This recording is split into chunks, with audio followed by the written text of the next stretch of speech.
Well, we spend upwards of $1 billion every year on haunted houses and fright entertainment.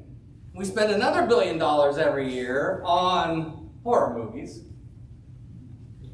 We spend money to scare ourselves, right?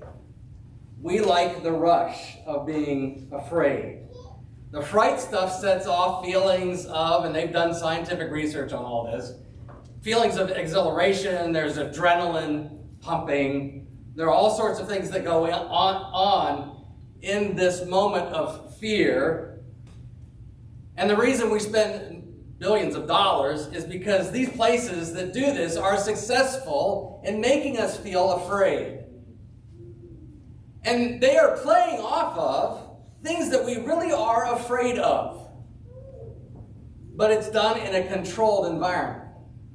I mean, at the end of the day, the fear is real, but the threat is not. The threat is not. The horrors are not real. But today, what we're going to see in the book of Ezekiel, very, very real. Very horrific. We progress to the book of Ezekiel in our Bible Binge. The book of Ezekiel is like it's a book like none other in our Bibles. There are many horrors in this book. Ezekiel gets pretty explicit. God gets pretty explicit at times. And we're not going to go through all of it. And what adds to the sense of horror is that along the way, God actually is telling Jerusalem through his prophet Ezekiel, the reason that you're experiencing all this horror is because I'm going to make you a horror to the nations because of your unbelief and disobedience. It's all judgment related. And on top of this, Ezekiel himself is a very strange guy. Almost psychotic in the way he does things. It's bizarre. There are times that you're reading Ezekiel. Ezekiel himself seems unhinged. He's got insane behavior, and he's doing it all on God's behalf. So if you thought Jeremiah was a dark book, and it is a dark book, Ezekiel is going to take it one step up. And then the question everybody's asking then is why? Same thing we had in Jeremiah. Why is all this happening? Why is it this bad? Now, one of the things that shows up in the book is that Ezekiel does a lot of quoting of Jeremiah. These guys knew each other. Ezekiel's quite a bit younger than Jeremiah.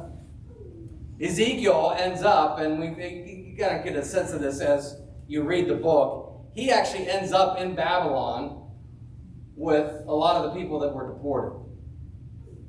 And probably because he is tied to the priestly family of the temple.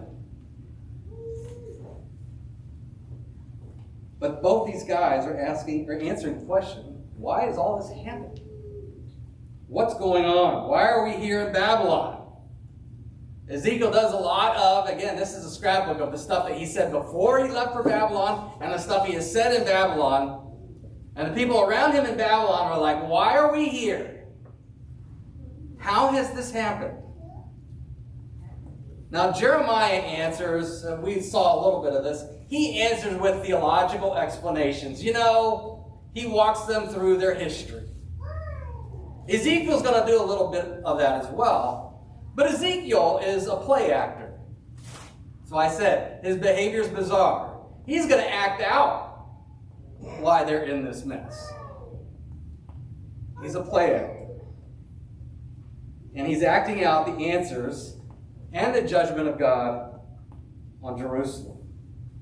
And along the way, the running theme is that Ezekiel, one of the reasons why this book is so horrific, is it's very emotional. There is a lot of emotion here flowing out of Ezekiel from God. And in the big picture, God is acting like he is the scorned lover.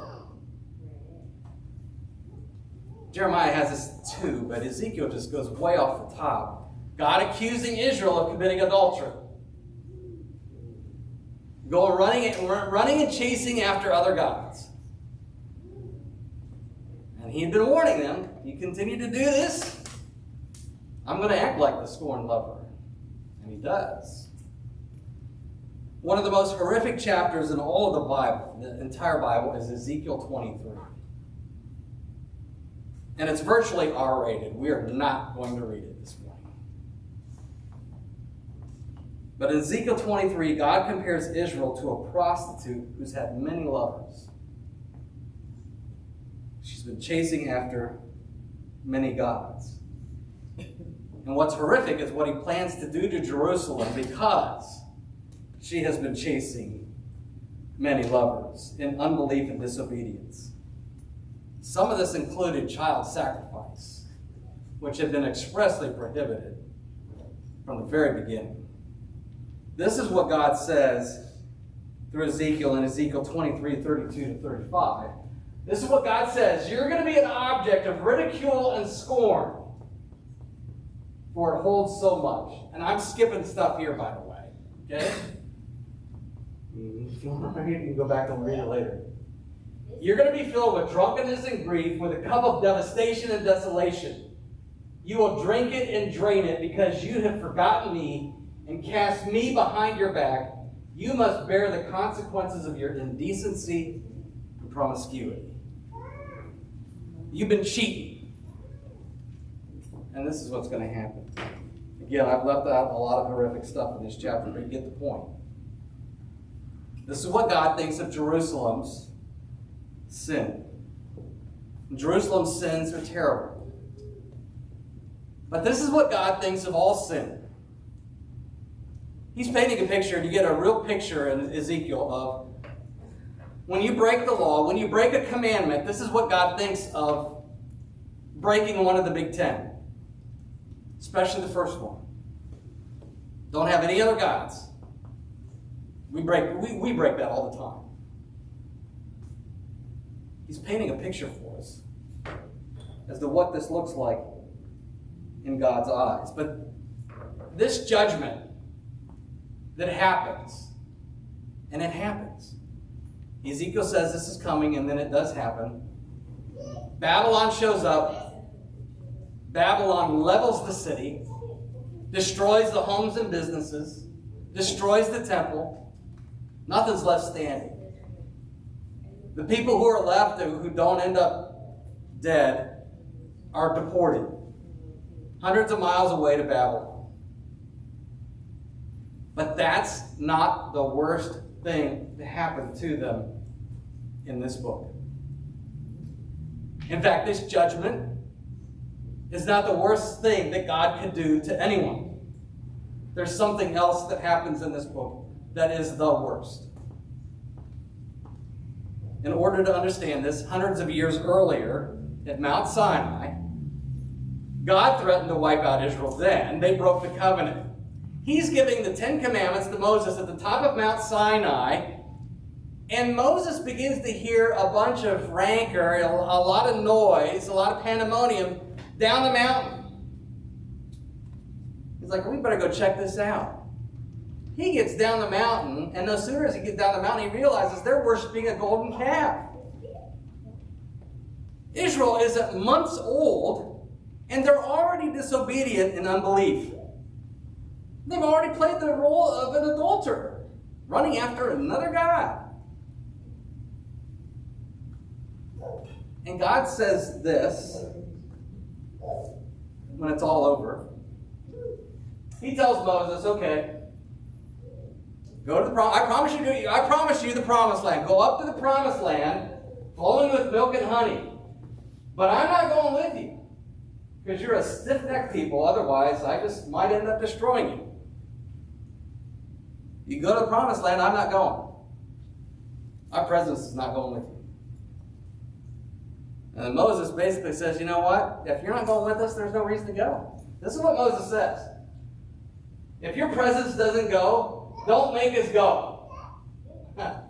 How's it going to be known that I, your people, have found favor with you? Is anybody going to know your grace? How's anybody going to know how loving you are, which God has already said, unless you're going with us. And the Lord answers Moses, okay, I'm going to do this very thing you do. So I'll go. I'll go with you. Moses threatens to quit if God doesn't go. No reason to go to the promised land if his presence isn't with them. Because Moses understands that there really is no promised land and that there is no blessing unless God is not actually present among his people. You might as well kiss all this goodbye. You can enjoy all the benefits of it, but the real stuff, the real blessing, God's presence. Moses was willing to give it all up if God did not go with them. So fast forward hundreds of years. That sets up Ezekiel 10 and 11, where we're at this morning. Imagine Ezekiel's own shock and horror. Again, remember, Jerusalem is being leveled, homes and businesses and even the temple being destroyed, and this is what Ezekiel sees, the horror of horrors. Then the glory of the Lord moved away from the threshold of the temple. The glory of the Lord rose up from within the city and stopped on the mountain east of the city. It's not the destruction of Jerusalem. It's not the deaths of all the people that died. It's not the destruction and the destroying of all the homes and businesses. It's not the deportation of all the people to Babylon. It's not even the destruction of the temple. You know what is the shock and horror of it all? God's presence leaving.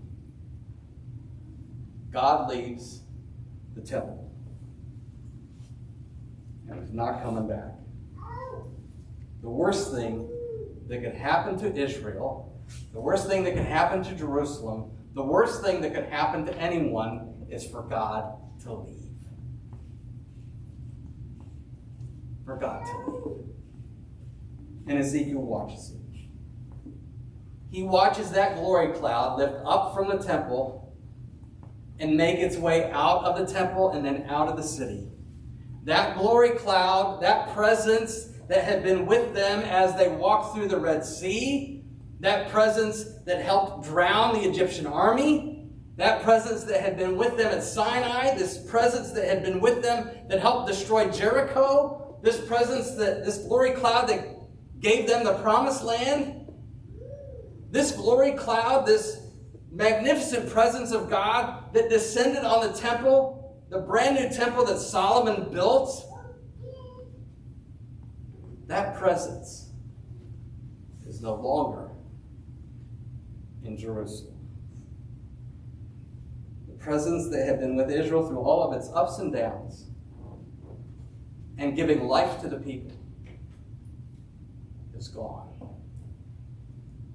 He's done. That is the horror of horrors. And Ezekiel sees it. There goes Yahweh. There goes God. He's done. He's gone.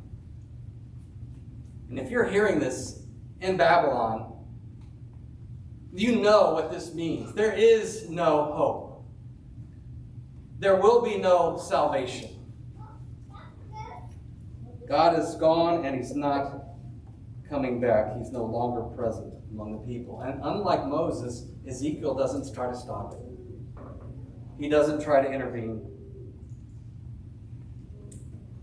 God has made good on his promise that he was going to destroy Jerusalem and then leave. And he does. Remember how I said, Ezekiel 23, this is what God thinks of sin? That's Ezekiel 11.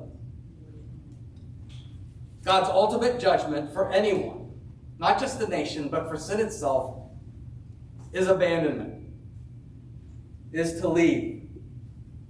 I mean, you thought Ezekiel 23 was bad, and it is. Seeing God leave is worse. God's departure is worse. It is ultimately the worst judgment on sin. This is hell itself. Having no God. Having no God.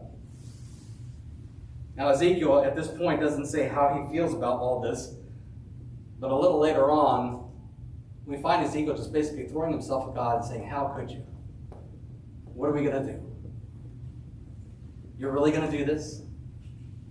Ezekiel himself is feeling the weight of the hopelessness. And we've all been there. We know what this feels like. How many of you, when it comes to relationship, how many of you have been there when the door was slammed as someone leaves the house and they're not coming back? How many of you have felt just the dead silence of hearing the phone click and they're not going to pick up the phone again if you call them back? You're ghosted. That's this. That's this. We've all had that kind of moment. We've all had that kind of despair. That dead silence that we feel, the grief that we feel in that moment, because we know relationship has been broken and there's nothing we can do about it. We've all been there. That is Ezekiel 10 and 11. That's the event that Ezekiel sees God leaving the temple. But there is a card that Ezekiel holds close to his vest, and it shows up later in the book, but in the midst of it all, just before God leaves the temple. We heard Nellie read this.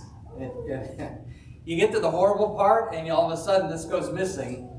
But Ezekiel has it here. This is what Ezekiel says in Ezekiel 11. Someday I'm going to gather my people again. I will give them integrity of heart and put a new spirit within them. I will remove their heart of stone from their bodies, so that they follow my statutes and keep my ordinances and practice them.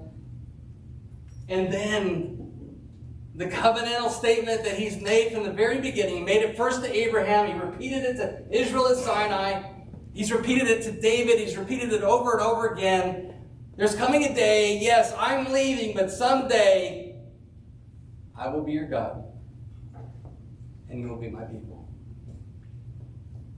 There is hope, a glimmer of hope in the midst of all the horror in Ezekiel. The promise of something new, something bigger, something greater that Ezekiel doesn't see, can't see, and these people they're not going to see. This is beyond them. One of the more interesting things about the story of how all of this unfolds in the Old Testament is that 70 years later, there is Cyrus, who's the emperor at the time. He allows people to go back to Jerusalem. They rebuild the wall. They rebuild the temple. It's not quite as nice as the old one that Solomon built, but they rebuild the temple. You know what doesn't happen? That glory cloud doesn't come back. And they know it. That becomes kind of like a running theme throughout the rest of the Old Testament. Yeah, they got the wall. They got the city.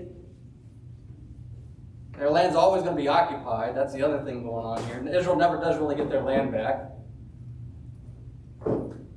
But there is no glory. There is no glory cloud. It never comes back until we get to John 1.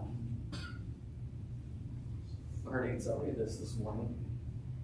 The Word became flesh and dwelt. That word dwelt is tabernacle. The Word became flesh and tabernacled among us. We observed His glory. Jesus went up to Jerusalem then.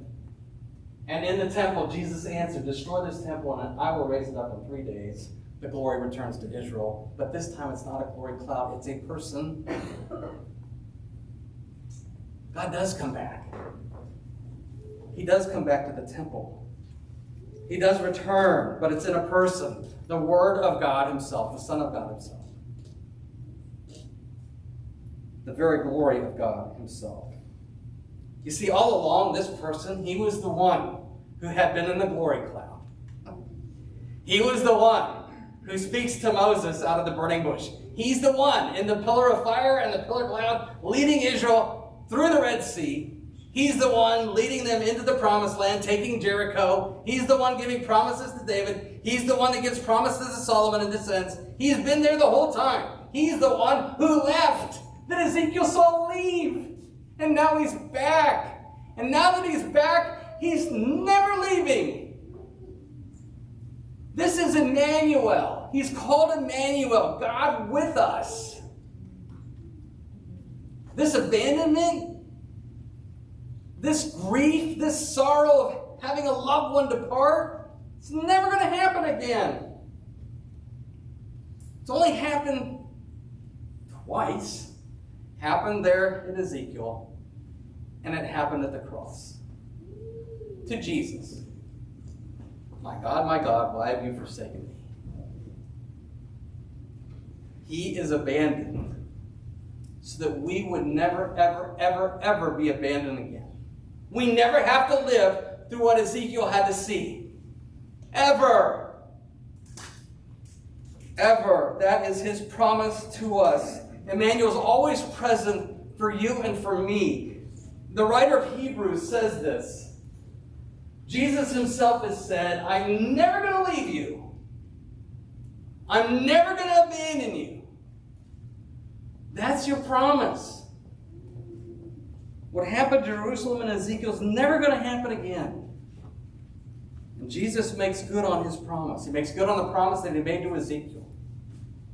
That something bigger, better, stronger, greater is coming.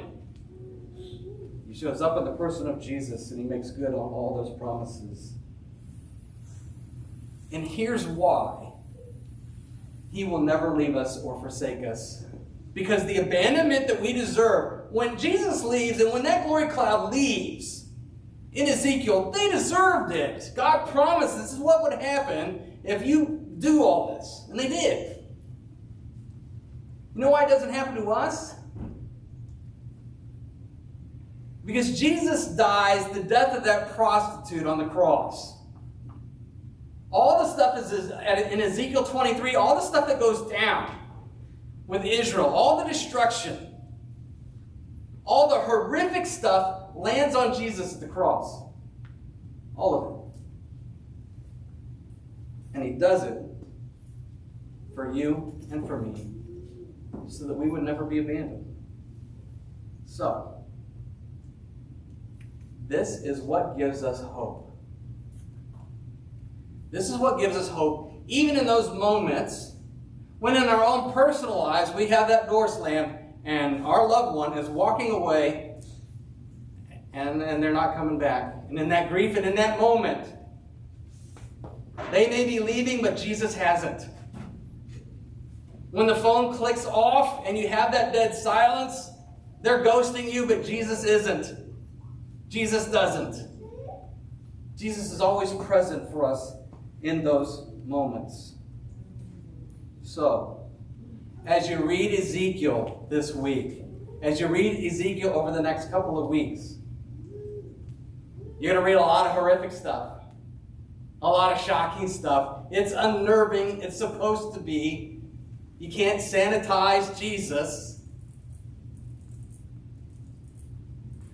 But know this, that the promises that God is giving through Ezekiel along the way are your promises. He promises that this will never happen again. When life seems like one horrible thing after another, Jesus will never slam the door on us. Ever. Ever. No matter what we've done. We always have his forgiveness. That's why we come here. We're going to talk about it in just a second. We come here because Jesus has promised to meet us here. And be here because he is the Emmanuel. The house of horrors is never going to be our house of horrors. No matter what a day brings. Because Jesus has already been there and done that for you and for me, for us. Let's pray.